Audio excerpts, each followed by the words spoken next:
जी हाँ, उदारवाद, उदारीकरण एवं वैश्वीकरण। दोस्तों ये 2-2 नंबर के क्वेश्चन आएंगे, 3, ये मैं पूरे दावे के साथ कहता हूँ 2-2 नंबर के क्वेश्चन आएंगे, 3 क्वेश्चन आएंगे और ये 6 नंबर का आपका होगा टोटल। ये पार्ट आपका 6 नंबर का होने वाला है। मुझे इस पीडीएफ को बनाने में कम से कम 3 दिन लगे, क्योंकि आपको पता है 28 तारीख को क्यूएचडी का पेपर था, उसके बाद 28, 29 और 30, ये 3 दिन हो गए मुझे इसको बनाने में, इतना टाइम लगा इस पीडीएफ को। दोस्तों इस पीडीएफ के अंदर 16 अध्याय हैं जो पॉलिटिकल साइंस के अंदर, उन 16 अध्यायों के बारे में निष्कर्ष बताया गया है, वो भी सिर्फ 2 पेजेस के अंदर। तो दोस्तों इस वीडियो को अंत तक ज़रूर देखना, और इतनी मेहनत के लिए दोस्तों एक चीज़ मांग रहा हूँ, चैनल को सब्सक्राइब करके उस घंटी को दबा ज़रूर देना, क्योंकि कल सुबह मॉर्निंग में 6 बजे से पहले एग्ज़ाम है, 9 बजे PS01 का, लेकिन आपको 6 बजे से पहले एक ऐसा मॉडल पेपर मिलेगा जिसके अंदर से कम आपको 26 मार्क्स देखने को मिलेंगे। आपको ये एक और चीज़ बता देता हूँ कि इस पीडीएफ के अंदर से 70 में से 70 नंबर इस पीडीएफ से ही आने वाले हैं, अगर आप इसे ध्यान से समझ लेते हो तो चलिए बात करते हैं सबसे पहले फर्स्ट अध्याय की ओर। फर्स्ट अध्याय है राजनीति विज्ञान, परंपरागत और आधुनिक दृष्टिकोण। परंपरागत यानी जो पुराने समय से चला आ रहा है, और आधुनिक जो अभी चल रहा है। जो राजनीति विज्ञान है पुराने समय में कैसा था और अभी कैसा है। जैसे पारंपरिक था, जो राज्य की प्रधानता का परिचय देता था, और आधुनिक है वो प्रक्रिया प्रधानता का यानी व्यक्ति की प्रधानता का परिचय देता है। यही सारांश है पूरे पाठ का, इसके अलावा कुछ नहीं है। बात करते हैं सेकेंड पार्ट की तरफ। सेकेंड पार्ट है राजनीति विज्ञान का अन्य समाजों से संबंध, मतलब राजनीति विज्ञान का अन्य समाज है उससे क्या संबंध है इसके बारे में। तो आपको बता दूं कि समाज विज्ञान शोध परिषद की स्थापना अमेरिका ने की थी। इसके बाद बहुत ही तेज़ी से जो है राजनीति विज्ञान अन्य संबंध भी रखता है, अन्य विज्ञानों से भी संबंध रखता है। जैसे विज्ञान तीन प्रमुख हैं जिससे विज्ञान राजनीति विज्ञान है वो संबंध रखता है। तो फर्स्ट है वो है राजनीतिक मनोविज्ञान, यानी राजनीतिक मनोविज्ञान है उससे संबंध रखता है। और सेकेंड है वो है राजनीतिक अर्थनीति, और थर्ड है राजनीतिक समाजशास्त्र।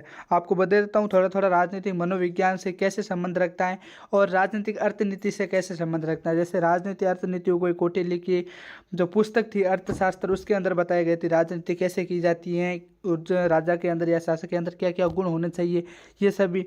और आपको राजनीतिक समाजशास्त्र यानी समाज के लोगों के लिए क्या करनी चाहिए, समाज के लोगों के लिए अधिकार है, अधिकारों की रक्षा करना एक राजनीति के आदमी का धर्म होता है। यही अब बात करते हैं तीसरा क्वेश्चन के अंदर।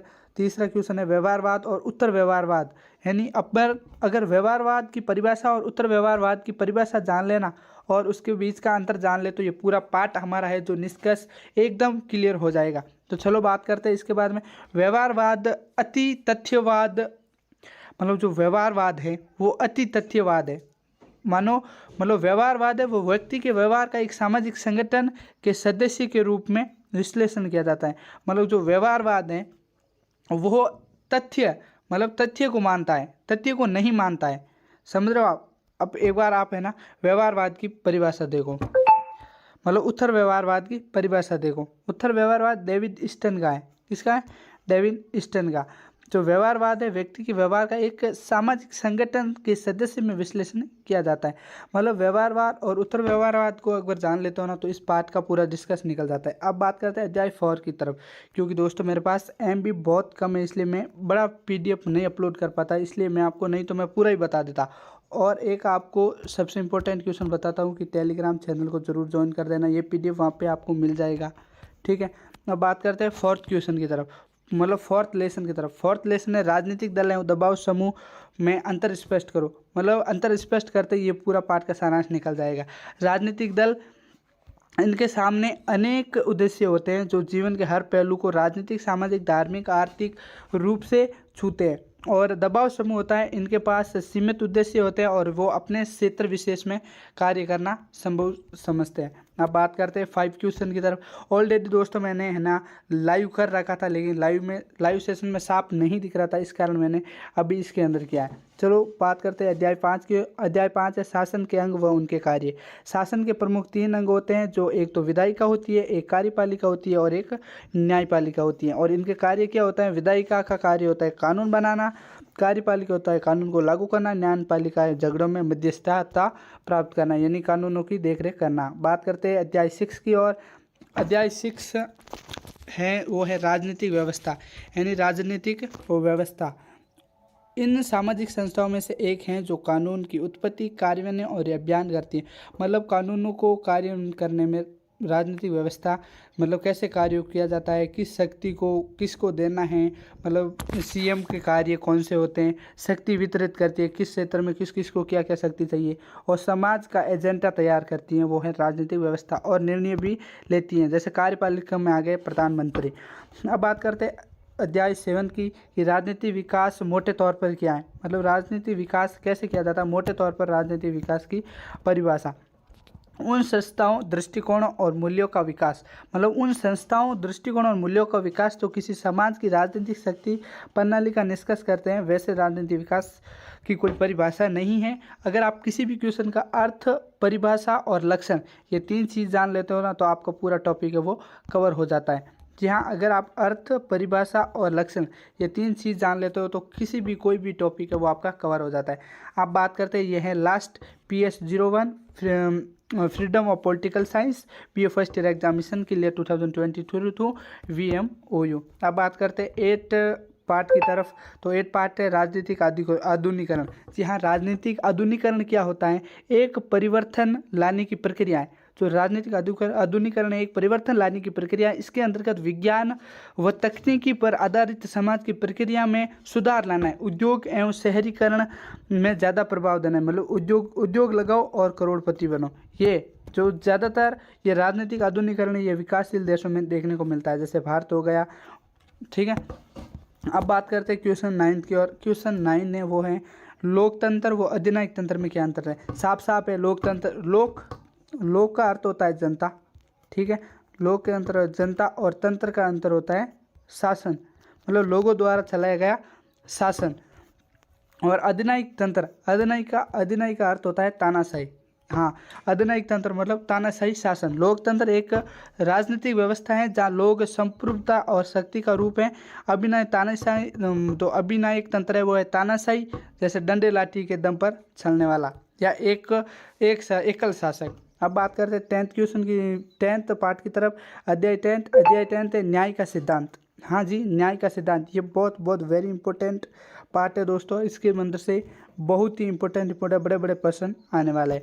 ठीक है, न्याय का सिद्धांत जॉन रॉल्स के अनुसार न्याय का अर्थ है मनुष्य को वो देना जो उसके लिए सही है। न्याय का अर्थ क्या है, मनुष्य को वो देना जो उसके लिए सही है। प्रत्येक व्यक्ति को दूसरे के साथ समान स्वतंत्रता के साथ संगत सबसे व्यापक बुनियादी स्वतंत्रता का सम्मान का अधिकार है। ठीक है, इसका निष्कर्ष यही है। अब बात करते हैं अध्याय 11 विधि का शासन व संविधानवाद। दोस्तों ये वेरी इंपॉर्टेंट क्वेश्चन है। अगर आपने ये वीडियो देख लिया ना तो किसी और वीडियो देखने की आपको ज़रूरत नहीं पड़ने वाली है, मैं दावे के साथ कह रहा हूँ। 12वां क्वेश्चन 11वां लेसन है विधि का शासन व संविधानवाद।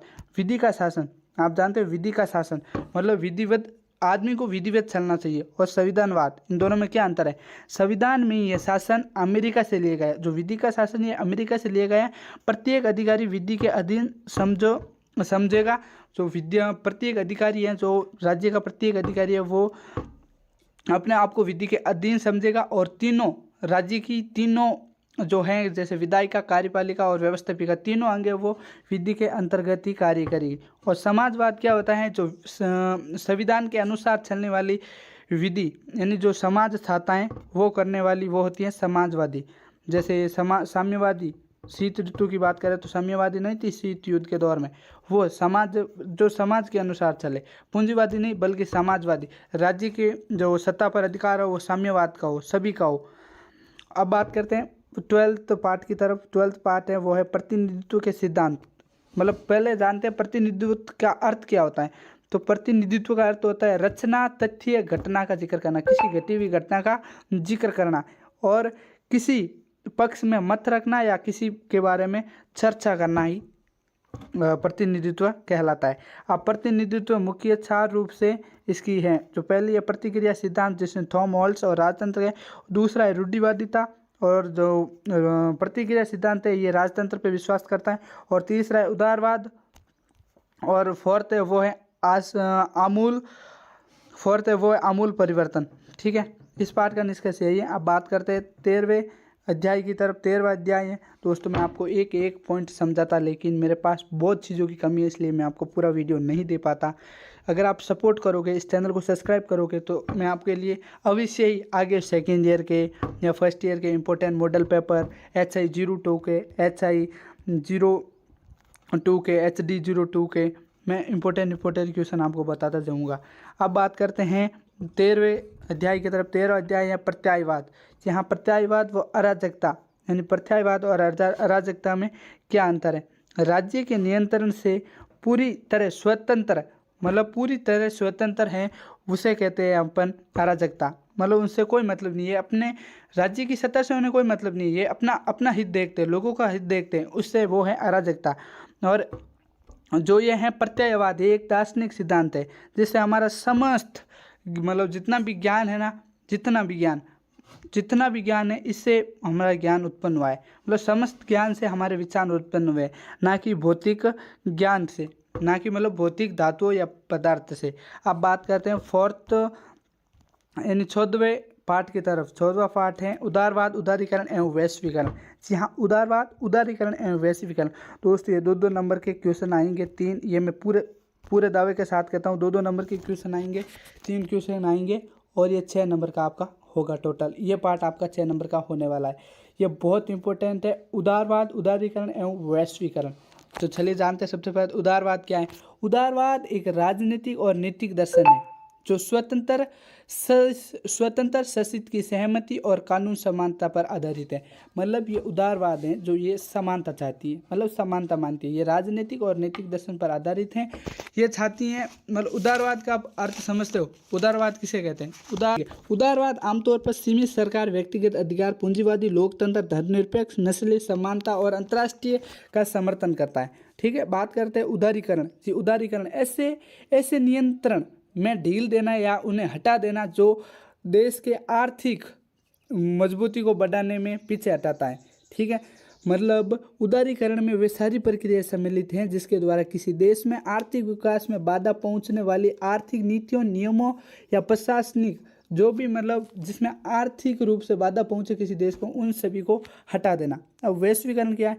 ये एक ऐसी प्रक्रिया है जिसमें दुनिया भर के विभिन्न देश संस्थाओं के बीच आर्थिक, सांस्कृतिक, राजनीतिक और तकनीकी रूप से आयात और निर्यात, यानी आर्थिक, राजनीतिक और सांस्कृतिक रूप से एक दूसरे देश के प्रति संबंध है, उसे हम वैश्वीकरण कहते हैं। अब बात करते हैं अध्याय 15 की ओर, जो है मार्क्सवाद।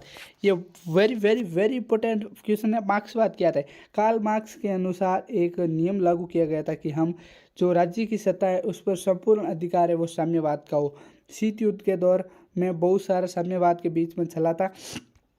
ये कार्ल मार्क्स चाहता था कि साम्यवाद हो, जो भी सारा कुछ हो साम्यवाद हो, यानी उत्पादन के साक्षर सामाजिक स्वामित्व द्वारा वर्गहीन समाज की स्थापना ही, मतलब पिछड़े हुए लोगों को साथ लेकर समाजवाद का कार्य करना ही मार्क्सवाद था। मतलब सिंपल भाषा में समझे तो समाजवाद, मार्क्सवाद मतलब समाजवाद।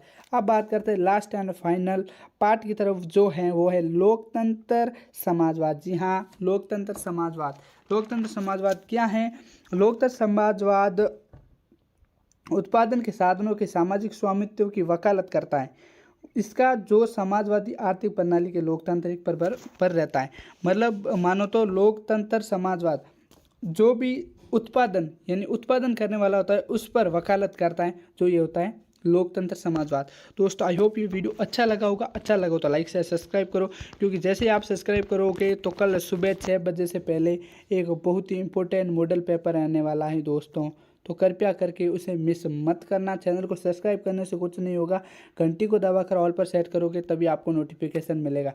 बाकी मिलते हैं किसी और वीडियो के साथ, तब तक बने रहे हमारे इस वीडियो के साथ। चैनल को सब्सक्राइब करना ना। जय हिंद, जय भारत, राम राम, जय हिंद, जय भारत।